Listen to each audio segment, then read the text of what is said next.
Hi, welcome back to Revenge Red. We're going to start the story right now. My name is Claire Morgan. I'm 34, a single mom, and I've spent the last 2 years quietly paying another household's rent while they called me irresponsible to my face.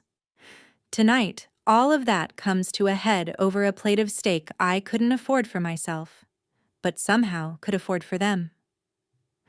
We're at a rooftop steakhouse in downtown Austin, the kind of place where the cheapest cut costs more than my weekly grocery bill. I'm squeezed into the end of a long table, my 8-year-old daughter beside me, trying to swing her feet without kicking anyone. I'm the one who covered the deposit on my brother's apartment. I'm the one who picked up my mom's overdue utility bills without broadcasting it. I'm the one who said, "It's okay, I've got you," every time they called crying about money. And somehow, I'm also the one they decided to ridicule in front of everyone. When the menus disappear and the wine starts flowing, my brother leans back, looks right past me, and tells the waiter, loud enough for the whole table to hear, "We didn't order for your daughter." A few minutes later, their kids are cutting into $120 steaks while a lonely sandwich lands in front of my child like it was scraped together from the kids' menu. My mom takes one look, smirks, and says, "Next time, pack her something from home, Claire. This isn't really a place for kids like her." Then she laughs when my brother calls me embarrassing for bringing my daughter at all, while I'm the one who kept a roof over their heads for 2 years. I just smile and say one word: understood. Because what they don't know is that by the time the waiter comes back, I'm going to stand up, make one announcement, and turn this entire dinner and our family dynamic inside out. Before I tell you exactly what I said when I stood up and how that one sentence blew up our family group chat for months, do me a favor. Tell me what time it is where you are and what country you're watching from. I love seeing how far stories like this travel. By the time we walked into that restaurant, I already knew this wasn't just family dinner. It was a test I hadn't agreed to take. All day, my mom had been blowing up my phone with messages about how important tonight was, how proud she was of my brother, how everyone needed to show up and support him properly. According to her, this dinner was about celebrating my brother's big promotion. Regional sales manager at some tech supply company. According to me, it was about pretending the last 2 years hadn't happened. 2 years of me, a licensed electrician running a small solar installation business, sending the same transfer on the first of every month so my brother and his wife wouldn't get evicted from their trendy apartment. 2 years of my mom bragging about his potential while telling me I should be grateful my trade school certification at least lets you pay your own bills. Have you ever noticed how some families act like help from you is a duty, but help to you is a favor? Walking into that steakhouse, I could already feel the pecking order humming in the air. My brother at the center of the table, telling the waiter which bottle of wine to bring like he was the one topping up everyone's glasses. My mom glued to his side, all smiles and hand squeezes, dressed up like this was an awards show. Me at the far end with my daughter, squeezed between a plant and the last chair like they ran out of space and almost didn't invite us. "Claire, you made it," my mom said, like I'd almost failed a test. She kissed the air near my cheek, and then gave my daughter a quick nod. "You should have left her with a sitter. This place is a lot for kids." I swallowed the comment I wanted to make, about how sitters cost money, how I'd just come from a 10-hour shift on a job site where I was crawling through attics to run conduit, while my brother posted latte photos and "grind never stops" captions. Instead, I helped my daughter into her chair, tucked her napkin into her lap, and smiled. Because tonight, I wasn't here to fight about every little dig. I was here to watch, to listen, to let them hang themselves with their own words. Have you ever walked into a room knowing people were about to show you exactly who they are if you just stopped rescuing them for 5 minutes? That was me, sitting at the end of the table, quietly counting how many times my brother said, "my promotion," while conveniently forgetting to mention whose bank account had kept his promising future from collapsing. The first real hit of the night landed the moment the orders went in. The server made his way down the line, scribbling as everyone chose the most expensive thing without even glancing at the right side of the menu. "I'll do the bone-in ribeye," my brother said, "medium rare, and get the kids the same, they've been talking about steak all week." Their kids bounced in their seats, already giddy from soda refills and a dessert menu they hadn't even seen yet. When the server's eyes reached me, I almost laughed. My brain did that automatic calculation it always does. Rent, utilities, school shoes, groceries, the part of my truck that needs replacing, before I reminded myself of the one fact that changed everything. This bill wasn't mine. For once, I wasn't the safety net. "I'll have the grilled chicken," I said, picking the cheapest thing that didn't sound like it came out of a microwave. "And for your daughter?" the waiter asked. Before I could open my mouth, my brother cut in. "She's fine with something simple," he said, waving his hand like my child was an afterthought. "Kids never finish anything fancy, just get her a sandwich. Whatever you have. We didn't order for her in the main count." The words hit me like a slap I'd seen coming but still somehow wasn't ready for. My daughter looked up at me, eyes flicking between my face and his. Have you ever watched a child try to figure out whether they're being insulted? It's like you can see their trust being rewired in real time. My mom laughed, actually laughed, and tipped her glass toward the waiter. "You heard him. She's picky. Claire should have packed her something from home anyway. You know how limited her situation is." "Embarrassing," my brother added under his breath but loud enough. "Dragging kids to an adult's dinner and expecting us to cover it." That one stung in a special way, because, do you know what's really embarrassing? Using the debit card of the sister you mock to pay your rent, watching your notifications pop up with "transfer successful," and still telling people she never really made anything of herself. I felt my jaw tense, felt that familiar heat crawl up my neck, but I kept my face blank. The sandwich arrived a few minutes later, plain, small, sad, on a giant plate. My daughter tried so hard to pretend she didn't care, but I saw the way she glanced at her cousin's steaks, the way her fork hesitated. I leaned toward her and quietly said, "Hey, kiddo, you and I are going to have our own dinner later, okay?" She nodded, her eyes searching mine, as if asking a question she didn't know how to phrase. Why don't they think I matter as much? That was the moment I realized this wasn't just about me being disrespected. This was about the story my daughter was going to tell herself about what she deserves. And I swear to you, I felt something shift in my chest, like a breaker flipping in an electrical panel. "Understood," I said out loud, but it wasn't to my brother. It was to myself. Have you ever had that split second where you decide, quietly and permanently, that you are done being the backup plan for people who wouldn't even order your child a proper meal? That was my moment. I picked up my water, took a sip, and started mentally rewiring the night around one simple truth. I wasn't going to rescue them anymore. Here's the thing my brother and my mom didn't know while they were clinking glasses over his promotion. This dinner had perfect timing. For me. 2 weeks earlier, I'd closed on a tiny, beat-up starter home on the edge of town. Nothing fancy, 2 bedrooms, a yard that needed work, and a garage I could turn into a workshop for my tools and extra panels. For the first time in my adult life, I wasn't just paying someone else's mortgage, I was paying my own. I'd also sent one last transfer to my brother's landlord with a simple note attached.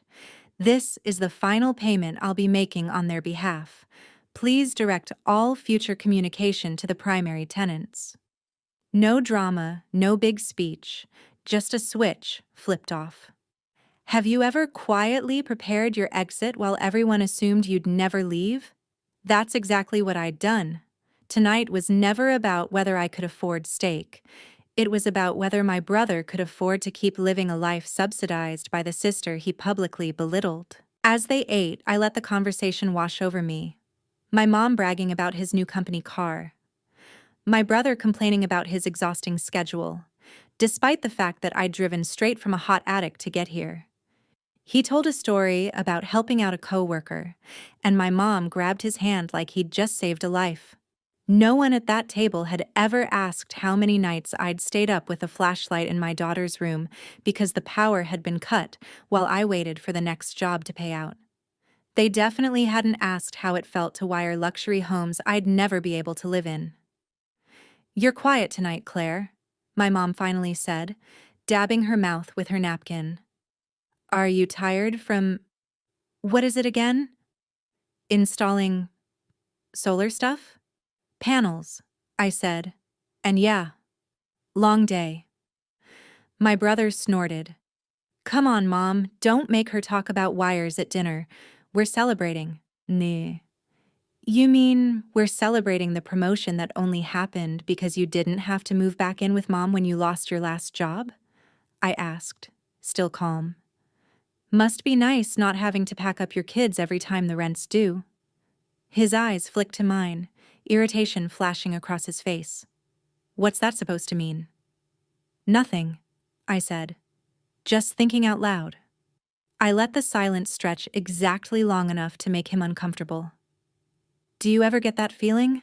I said, mostly to the table, but knowing people nearby could hear, that the person everyone calls embarrassing is actually the one holding everything together? The woman sitting with my aunt looked down at her plate. My aunt's eyebrows lifted just a fraction. My mom waved a hand, dismissing it. "Claire, please, don't start. This is Jason's night." There it was. His name, his spotlight, his celebration. It was always somebody else's night. Meanwhile, I was the one still covered in drywall dust, expected to sit quietly in the shadows and clap on cue. Have you ever wondered what would happen if the quiet, responsible one finally opened their mouth and told the truth in front of everyone? I decided right then that I was going to find out. But I wasn't going to do it by screaming. I was going to do it by making one clean cut. The moment I'd been waiting for came when the waiter returned to ask about dessert and the check. He stood at the head of the table, pen ready, and my brother raised his hand like a king, signaling his servant. "Yeah, we'll do the dessert sampler for the table," he said, not asking anyone, not looking at me. "And put everything on one check." "On one check?" the waiter repeated, glancing around. My brother jerked his thumb toward my mom. "Yeah, she's good for it," he said, laughing. "Or my sister. She's used to picking up the slack." That was it. Not the sandwich, not the comments about my daughter, not even the word embarrassing. That one sentence, "she's used to picking up the slack," was the fuse I'd been coiling all night. I pushed my chair back and stood up. The scrape of wood on tile cut through the music and conversation around us. Have you ever felt an entire room tilt toward you, like gravity just shifted? That's what it felt like. "Actually," I said, my voice steady but loud enough to carry, "I'm not picking up any more slack." My brother froze mid-laugh. My mom looked up, confused, a fork halfway to her mouth. The waiter hesitated, pen hovering over his pad. "I'm going to keep this short," I continued, looking directly at my brother. "For the past 2 years, while you were figuring out your next move, I've been paying your rent. Every month. On time. Quietly. While you and Mom joked about how I'd just do some trade work and should be more like you." A few heads turned at nearby tables. My brother's face drained of color. "Claire, not here," my mom hissed. "Sit down." "No," I said. "Here is exactly where this belongs, because you had no problem humiliating me and my daughter in public. So we're going to tell the truth in public too." I pulled my phone out of my pocket and scrolled to the transfer history, the same list I'd stared at 100 times lying awake at night. 24 payments, I said. 2 deposits. Late fees when you forgot to send me your portion. That's what I covered while you called me embarrassing, and while you couldn't even order my child a proper meal. My brother started to sputter. You offered. You said you wanted to help. I did, I agreed. Help, not enable. And there's a difference. Which is why, as of last week, I canceled the automatic transfers. I told your landlord to contact you directly. And next month, when the rent is due, nothing is coming from my bank account. The table went silent. Even the waiter had stopped pretending not to listen. Claire, you can't just... My mom began. I turned to her. Mom, you've spent years making excuses for him while telling me to be more understanding. I installed panels in 100-degree heat to keep this family from falling apart, and you still treated me like I'm the child who never figured it out.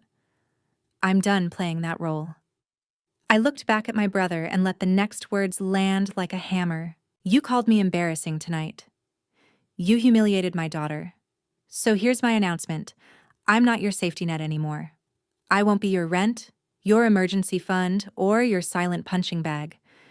You wanted to order steak and pretend you're the provider? Great. Providers pay their own bills. Have you ever watched someone realize in real time that the person they thought would always bail them out has stopped? My brother's mouth opened and closed, but nothing came out. His wife stared at him, shock etched all over her face. You told me your mom was helping, she whispered. You never said it was Claire.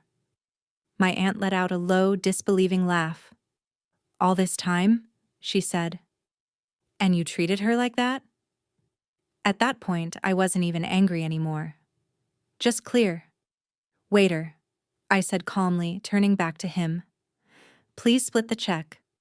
Put my meal and my daughter's on a separate ticket. We'll be leaving after that. And whatever they ordered? I jerked my chin toward my brother. That's on him. He's used to being the big shot. Let him act like it. The waiter nodded slowly, like he'd been rooting for me this whole time. As he walked away, the table exploded. Are you insane? My mom snapped, her voice low but sharp. You don't humiliate family like this. You mean like calling your daughter embarrassing in front of a whole restaurant? I asked. Or like laughing when her kid is handed a sandwich while yours cut into $100 steaks? I wasn't shouting. I didn't need to. The facts spoke loud enough. My brother finally found his voice. You're overreacting, he said, his face flushed. This is exactly why nobody takes you seriously. You blow everything out of proportion. Really? I said. Because from where I'm standing, I'm the only one who's been taking anything seriously. Rent, late notices, utilities, grown-up stuff. I turned to his wife. Did you know I paid the security deposit on your apartment? That I covered the months when he told you the bank messed up? She stared at him, eyes filling with tears. Tell me she's lying, she said. He didn't answer. That silence was louder than any confession. Have you ever watched someone's image crack in front of the exact audience they'd been trying to impress? My brother always needed to look like he was the one in control. Tonight, the mask finally slipped. Claire, you should have talked to us privately, my mom insisted. This is cruel. I shook my head. What's cruel is teaching my daughter that we just smile and take it when family disrespects us. What's cruel is letting her think she deserves less because her mom works with her hands instead of sitting behind a desk. My daughter squeezed my hand under the table. I could feel her pulse, fast and scared, but she didn't let go. Mom, she whispered, are we in trouble? No, baby, I said softly. We're setting a boundary. That's not trouble. That's protection. I looked around the table at every relative who had ever stayed quiet while the jokes piled up. You all have watched this for years, I said. The comments, the digs, the way I was always expected to fix everything. I'm not asking anyone to take my side. I'm just telling you my part in this story is over. My aunt finally spoke up. She's right, she said. I've seen the transfers. Claire's not lying. Jason, you've let her carry you while you treated her like a joke. That's on you. My mom shot her a glare. Diane, stay out of this. You dragged us all here to support family, my aunt replied. Well, this is what support looks like to me, telling the truth. My brother slammed his hand on the table, glasses rattling. Fine, he snapped. You want me to be the bad guy? Congratulations. But don't come crawling back when you need something, Claire. Remember this when you're alone. That's the difference between us, I said quietly. I've already learned how to stand on my own. You still don't know how to stand without someone holding you up. I bent down to my daughter. We're leaving after I pay our part, okay? We'll grab real food somewhere else. She nodded, relief washing over her face. Have you ever had that moment where you realize your kid isn't just watching what you say, but what you tolerate? That realization hit me harder than anything my brother could have said. My phone buzzed on the table, a text from my landlord friend confirming what I already knew. The lease transfer was processed. Next month, everything would land directly in my brother's lap. No buffer, no cushion, no me. So here's the last thing I'll say, I told the table. If you want to keep pretending this dynamic is normal, that's your choice. But my daughter and I won't be part of it anymore. We will not sit at tables where we're asked to swallow disrespect along with our food. I straightened, feeling oddly calm. Ask yourself this. If you saw this happening to someone else, not your family, just a stranger, would you tell them to stay and not make a scene? Or would you tell them to get up and leave? I let that question hang there, not just for them, but for anyone who's ever stayed at a table that was slowly breaking them. The check came, split just the way I'd asked. I paid for my meal and my daughter's sad sandwich, added a tip that made the server's eyes soften, and stood. My brother stared at his portion of the bill like it was written in another language. My mom opened her mouth to say something. Guilt trip, threat, I don't know, but I held up a hand. Don't, I said. We've said enough for tonight. My daughter and I walked out of that restaurant into the thick Texas evening, the city lights reflecting off the buildings around us. For the first time in years, I felt lighter, even though my legs were shaking. Are you okay? My daughter asked, her small hand tucked in mine as we crossed the parking lot. I am, I said, and I meant it. Are you? She thought about it for a second with that serious little face of hers. I didn't like when they laughed, she admitted, but I liked when you told them the truth. I swallowed the lump in my throat. That's the thing, kiddo. Telling the truth can feel scary, but sometimes it's the only way to stop people from walking all over you. We drove through a fast food place and ordered exactly what she wanted. We ate it on the tailgate of my work truck in the parking lot of my soon-to-be home, looking at the dark outline of a house that needed more repairs than I had weekends. And yet, I'd never been prouder of anything in my life. A month later, the fallout reached me, not because I was in the middle of it, but because people couldn't quite believe I'd stayed gone. My mom called furious, saying my brother was under so much stress because the landlord expected the full rent on time and wouldn't cut him a break now that I was out of the picture. He's even talking about having to move, she said, like that was the worst fate imaginable. Good, I replied. Maybe he'll finally understand what it's like to live within his means. You can't be serious, Claire, she snapped. He has kids. So do I said. And mine deserves a mom who isn't drained and resentful because she's paying for a lifestyle that doesn't belong to her. I didn't raise my voice. I didn't justify. I just repeated the truth. I'm not going back to the way things were. When she realized I meant it, the calls slowed. The guilt texts got shorter. The family group chat went from, Claire, you're being dramatic, to silence whenever my name came up. 6 months later, I heard my brother and his wife had separated for a while. Money fights, broken promises, the usual.